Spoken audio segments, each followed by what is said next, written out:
తుండిగల్లో దారుణం చోటు చేసుకుంది. భార్య సుపారీ గ్యాంగ్‌కి డబ్బులిచ్చి మరి భర్త రామ్‌దాస్‌ని హతమార్చడానికి భార్య జ్యోతి ప్రయత్నించింది. వీళ్ళకి ఎప్పటినుంచో కూడా తరచూ గొడవలు జరుగుతుండే.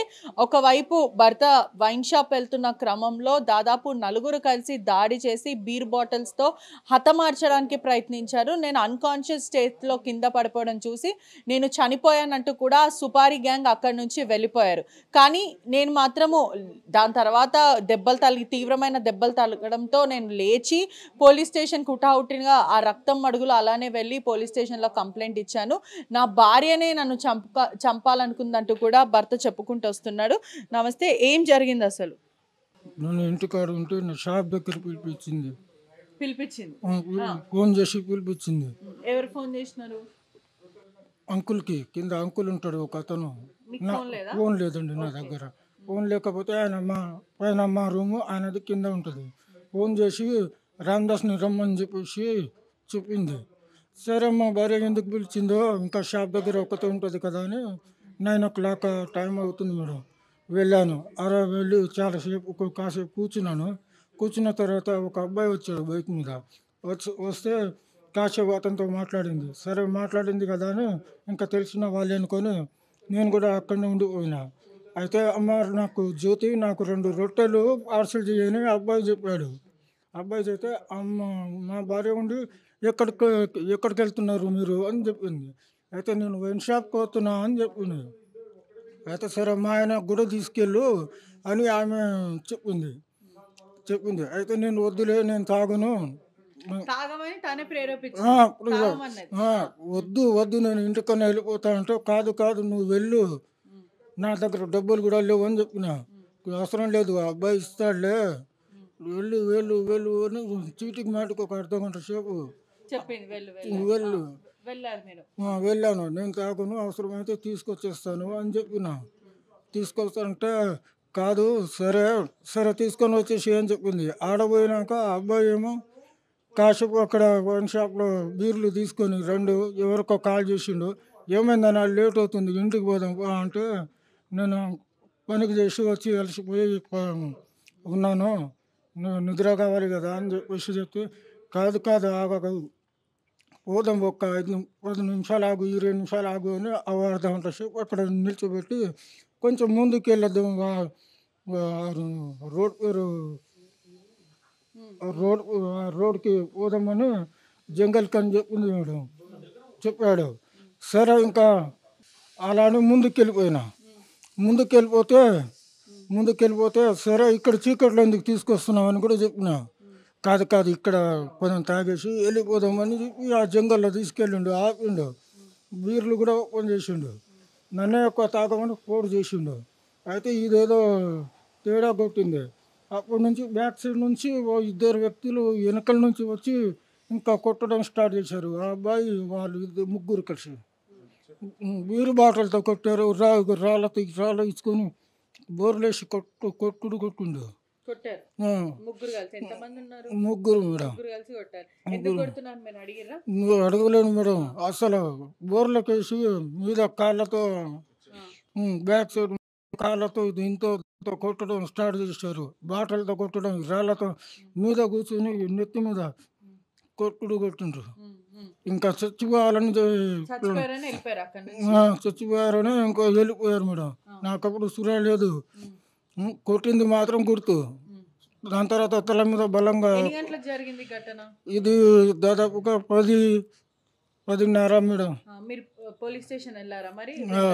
వెళ్ళాను మేడం. కాల్ చేశాను 100కి. ఓకే. 100 కాల్ చేశాను. ఇక్కడికి వచ్చినాక ఫస్ట్ హాస్పిటల్ పోమని చెప్పారు. హాస్పిటల్ పోయినాం. ఎప్పటి తర్వాత మీకు సోయి వచ్చింది? మాకు ఒక గంట తర్వాత వచ్చింది మేడం. కింద లేచినాక గంటన్నర. ఎందుకు మీ భార్య మిమ్మల్ని ఎందుకు చంపాలనుకుంది? సుపారీ గ్యాంగ్ కి ఎందుకు డబ్బులు ఇవ్వాల్సి వచ్చింది? ఏమో మేడం తెలియదు. ఇప్పుడు గొడవలు ఉన్నాయి మన? ఉన్నాయి మేడం. మాకు 498 వేసింది కదా అప్పటి నుంచి ఆమె తీరే వేరు. ఇంతకుముందు నువ్వు ఇలాంటి పని చేయొద్దు మంచిగా ఉండు అంటే ఇప్పుడు వాళ్ళు ఒకటిబందిగా ప్లానింగ్తో ఇలా మీ భర్త నీ దగ్గర ఉండకూడదంటే 498 పెట్టాలి అని ప్లానింగ్ మాట్లాడుకుంది. అప్పటి నుంచి దీని ముఖం మేము చూద్దామని నేను ఊర్లోనే ఉండిపోయినా. రీసెంట్గా మొన్న వచ్చాను మేడం. హైదరాబాద్కి వచ్చి పని చేసుకుందామని, అక్కడ ఏం లేదు కదా. పోలీసులు ఏమంటున్నారు మరి? పోలీసులు ఏమంటారు నేను ఇంకా వినలేదు మేడం. రైట్, ఒకసారి వాళ్ళ తమ్ముడు ఉన్నారు, మాట్లాడదాం. మీ పేరు? రాజునే. ఎప్పటి నుంచి వీళ్ళిద్దరికి గొడవలు, ఏదన్నా భార్యాభర్తల గొడవలు, కోర్టుకి వెళ్ళడం? 2023 నుంచి గొడవలు, 22 నుంచి గొడవలు, 23లో ఏమో గృహహింస కింద కేసు పెట్టింది వనపర్తిలో. పెట్టిన కాడ నుంచి అప్పటి నుంచి కోట్ల చెట్టు తిరుగుతున్నారు ముగ్గురు, మా అన్న అమ్మ నాన్న అందరూ. ఇప్పుడు అదేమో ఫైనల్స్ తీసుకొచ్చేసింది. అయితే మొన్న రీసెంట్గా ఈయన 2 సంవత్సరాల నుంచి ఊర్లోనే ఉంటున్నారు, ఇక్కడ ఎవరు లేరు. పిల్లలు ఉన్నారు, 2 ఆడపిల్లలు. ఆ పిల్లలు కూడా వాళ్ళ దగ్గరనే ఉన్నారు. ఎప్పటి వరకు వీళ్ళిద్దరు వనపర్తిలో ఉండే, ఎప్పుడు వచ్చేసిండు అతను ఇక్కడికి? ఇక్కడికి వచ్చి ఒక 40 డేస్ అవుతుంది మేడం. 40 డేస్ అవుతుంది ఇక్కడికి వచ్చి 40 డేస్ అవుతుంది. అయితే సడన్గా ఒక 3 వారాల కింద ఏమో ఇక్కడ వచ్చింది, కారు ఉన్న ప్లేస్ దగ్గరికి వచ్చి నేను నా భర్తతో ఉంటానని చెప్పింది. ఎవరికి? పక్కన ఉన్న వేరే పెద్ద మనుషులకు చెప్తే వాళ్ళేమన్నారంటే, ఎందుకు వాళ్ళిద్దరు కలిసిపోతూ అంటున్నారు కదా, కేసు కూడా విత్డ్రా చేసుకుంటూ అంటుంది కదా, ఇంకా కలిసిపోండి ఏముంది, పిల్లలు కూడా పెద్దగా అయినరు కదా, 2 ఆడపిల్లలే కదా అని అనుకున్నాం. కానీ మేము సడన్గా ఇట్లా నమ్ముకున్నాం, ఏమని ఇట్లా నిజంగా మార్పు వచ్చిందేమో, వాళ్ళు వీళ్ళు చెప్పంగా పిల్లలు పెద్దగా అయినది మార్పు వచ్చిందేమో అని అనుకున్నాం. కానీ ఏమైంది, 2 వారాల కింద పంపించి వచ్చినారు. ఎవరు? మా అమ్మ నాన్న పెద్దవాళ్ళందరూ మాట్లాడి పంపించి వచ్చారు. ఒక వారం రోజులు బాగానే ఉన్నారు. మళ్ళీ వారం నుంచి చిన్నగా గొడవలు అయినాక మొన్న శనివారం నైటు ఇతని దగ్గర ఫోన్ లేదు. 8:30 ప్రాంతంలో నాయుడు అనే వ్యక్తి, ఎవరు వాళ్ళ ఇంటి కింద ఉంటాడు ఒక పెద్ద మనిషి, ఫోన్ చేసి రామ్దాస్కి ఆ జగన్ స్టూడియో దగ్గర ఆమె రొట్టెలు చేస్తుంది, రొట్టెల కాడికి రమ్మని చెప్పింది. ఇక్కడనే ఉంటుంది, రాజీవ్ గృహకల్పలో ఉంటుంది. 8:30కి వెళ్ళిండు. 8:40 వరకు కూర్చోబెట్టుకున్నది రామ్దాస్కి, ఒక 20 నిమిషాలు పక్కన పోయి ఫోన్ మాట్లాడుతుంది. ఆ టైంలో హోండా షైన్ బండి మీద గోపి అనే వ్యక్తి వచ్చిండు. హోండా షైన్ బండి మీద వ్యక్తి వచ్చి, అంటే లైట్గా పరిచయమే, మరి అంత ఎక్కువ కాదు, లైట్ తెలిసిన వ్యక్తి కాదా అని, బీడ్ తాగి వద్దామంటే బీడ్ తాపిస్తా అంటున్నాడు కదా, వెళ్ళు వానితో పాటు, ఈడ నీకేం పని ఉందని ఎవరు జ్యోతి చెప్పింది రామ్దాస్కి, భార్య చెప్పింది రామ్దాస్కి. ఈయన కూడా ఏముంది, టైం ఇంకా మస్తుంది కదా, 9-9:30 ప్రాంతము, అది బంద్ చేసే వరకు 10:30-11 అవుతుంది. ఇంకా పోయి వద్దామని పోయిండు. పోతాడు, 2 బీర్లు తీసుకున్నాడు. అసలు గోపి అనే వ్యక్తికి మందు అలవాటే లేదు, అంటే మాకు తెలుసు ఫస్ట్ నుంచి, అంటే నాకు తెలుసు. అదే రాజీవ్ గృహకల్ప పక్కన 10 అడుగులు ఉంటాడు, పక్కపక్కనే గల్లీ. గతంలో నేను ఎన్నోసార్లు కూడా చూశాను గోపికి జ్యోతి మాట్లాడుకోవడం.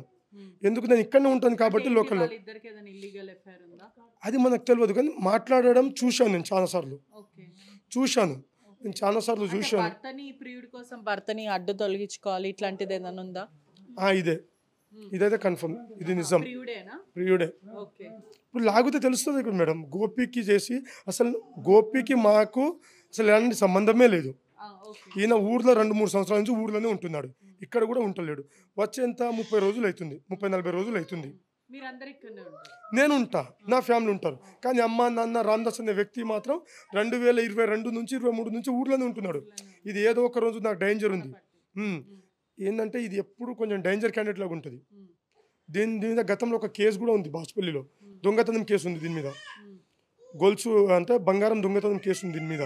మరి పోలీసులు ఏమంటారు, ఇంత జరుగుతుంది, భార్య మీద అనుమానం, భార్య చంపించిందని మీరు పక్కా చెప్తున్నారు, మరి పోలీసులు ఏం చెప్తున్నారు? నిందితులను అరెస్ట్ చేశారు, అదుపులోకి తీసుకున్నారా ఏంటి? నిందితుల అడ్రస్ అయితే ఇచ్చాను, నిందితుల పేరు చెప్పాను, ఫోన్ నెంబర్ ఇచ్చాను, క్లారిటీగా కూడా చెప్పాను. నిన్న బాచ్పల్లి సిఎస్ఆర్తోనే పొద్దున్న నుంచి సాయంత్రం వరకు కూడా మాట్లాడాను, చెప్పాను సిఎస్ఆర్కి, ఇట్లా జరుగుతుంది సార్, ఇది పెద్ద క్రైమ్ ఇది, ఎందుకంటే ఒక దృశ్యం సినిమా లాగా నటిస్తారు సార్ వీళ్ళకి అంత సింపుల్గా వదిలిపెట్టకండి సార్, నువ్వు కాల్ డీటెయిల్స్ చూడు, సీసీ కెమెరాలు చూడు, అసలు వీళ్ళు పెద్ద డేంజర్ సార్ వీళ్ళు, చెప్పాను సిఎస్ఆర్కి, ఇవన్నీ చెప్పాను నేను. వాళ్ళకి కేసు పెట్టాలి మేడం, ఇట్లాంటి ఘటనలు జరిగితే అసలు ఎట్లా ఉంటుంది ఇంకా. సరే, వాళ్ళ తల్లితో మాట్లాడదాము ఈ ఘటన. ఒక్కసారి ఈయన పరిస్థితి చూస్తే కూడా లేచి నడవలేని పరిస్థితిలో ఉన్నాడు కూడా, అతను మొత్తం మీద కూడా తీవ్రమైన గాయాలు, తల మీద కూడా అనేక సార్లు బీర్ బాటిల్తో కొట్టి భార్య అతి దారుణంగా హత్య చేసే ప్రయత్నం చేసింది. ప్రియుడి కోసమే ఇదంతా జరిగిందంటూ కూడా కుటుంబ సభ్యులు ఆరోపిస్తున్నాడు. ప్రియుడి కోసమేనా ఇదంతా? రామ్దాస్, ఆయన పేరేంటి? రామచంద్రనా? గోపి. మీ పేరు రామ్దాస్. ఇంకో అతను కూడా ఉన్నాడు, అతని పేరు తిరుపతి. వాడి వల్లనే కదా నాకు ఇది 498 పెట్టింది.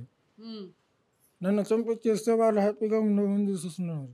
నా పాటికి నేను పని చేసుకుంటుంటే సరే కలిసి ఉందామని పిలిపించి బాబాకి ఊరికి పెట్టొస్తా హాస్టల్లో అని చెప్పేసి పాపను పెట్టొచ్చినాకనే ఈ ప్లానింగ్ చేసింది నాకు.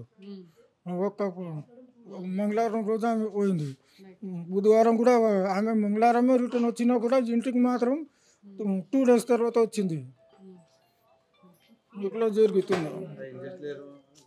రైట్. ఒక్కసారి వాళ్ళ మదర్తో మాట్లాడదాం. ఏంటి అంటే ప్రియుడి కోసమే భార్య చంపిందా? దాని కొరకే మేడం ఆమె ఎప్పటి నుంటో పందుతలేదు. ఆమె పెండ్లి అయిన కాడ నుండి ఎట్లే గొడవనే. ఒక్కసారి పంది ఉండలేదు, ఒక్కసారి ఇంటికి రావట్లేదు మా ఇంటికి. ఎప్పుడన్నా సొంతం తమ్ముని బిడ్డనే వద్దన్నాక అన్న ఫస్ట్ ఉంటే నిన్ను ఇంకో కొడుకు అంటే నన్ను చేసుకొని అన్నాడు. ఈ బాబుకు తీసుకెళ్ళి మా తమ్ముడు దీమాకు చేసుకున్న బిడ్డ కానీ బలవంతంగా చెప్పించి ఇంకా పెళ్ళి అయిన కానుంటే ఒకటే గొడవ, ఒకటే లొల్లి, ఒకటే కొట్లాట. అప్పటి నుండి నేను పోకడం లేదు, రాకడం లేదు, నా ఏరియాకే పోతలేను. ఎవరు చచ్చిపోయినా నేను మాకు చూడడానికి పోతలేను, నాతోన వాళ్ళు వస్తలేరు. ఎప్పటికీ గొడవనే. ఆల్మొంది నాకు పెడుతుంది ఏదైనా ఒట్టిదానికి ఒక మాట మనం అంటే 100 మాటలు చెప్తుంది. మనకు పడేని ఏదో మాట పోలీసులు ఎందుకు స్పందించట్లేదు? ఆల్రెడీ మీరు చెప్పిండ్రు ఆడ వనపర్తిలో సంవత్సరం వరకు ఏగిండ్రు పోలీసులు. ఇక్కడ దుండిగల్ పోలీసులకి కంప్లైంట్ చేస్తారు కదా, మరి ఏమైంది? రాత్రి చేశారు, రాత్రి తీసుకెళ్ళిండో లేదో ఇంకా వెళ్ళాం కదా మేము. నైట్ వచ్చి ఎఫ్ఐఆర్ మొత్తం రాసుకొని ఎంక్వైరీ చేసి ఫొటోస్ అవి తీసుకొని గోపి అతన్ని పట్టేసుకున్నారు. దాంతోపాటు ఒక 4 members ఏమో పట్టేసుకున్నారంట. భార్యని ఇంకా తెలియదు, భార్య ఉందో పట్టుకున్నారో తెలియదు. పోయింది తెలియదు. ఇంకా ప్రియుడి కోసమే భర్తని చంపాలనుకుంది. ఇటీవల కాలంలో కూడా ఇది ప్రస్తుతం నయా ట్రెండ్గా మారింది. భార్యని భర్తను చంపడం, భర్తని భార్య చంపడం. ఇప్పుడు ప్రస్తుతం అంతా కూడా పెళ్ళిళ్ళు చేసుకోవాలంటే కూడా వెన్నులో వణుకు పుడుతున్న పరిస్థితి కనిపిస్తుంది. ఏదైతే ప్రియుడి కోసం భర్తని అతి దారుణంగా హతమార్చి అడ్డు తొలగించుకోవాలనుకున్న ఇదే ప్రీ ప్లాన్ కూడా చేయడం జరిగిందంటూ కూడా కుటుంబ సభ్యులు చెప్తున్నారు. బీర్ బాటిల్తో అతి దారుణంగా కొట్టి ఆ తర్వాత వ్యక్తి చనిపోయాడంటూ కూడా వాళ్ళు అనుకొని అక్కడి నుంచి వెళ్ళిపోవడం, ఆ తర్వాత ఇతను కాన్షియస్ స్టేట్లో రావడం, దాని తర్వాత ఈ ఘటన అంతా కూడా వెలుగులోకి రావడం.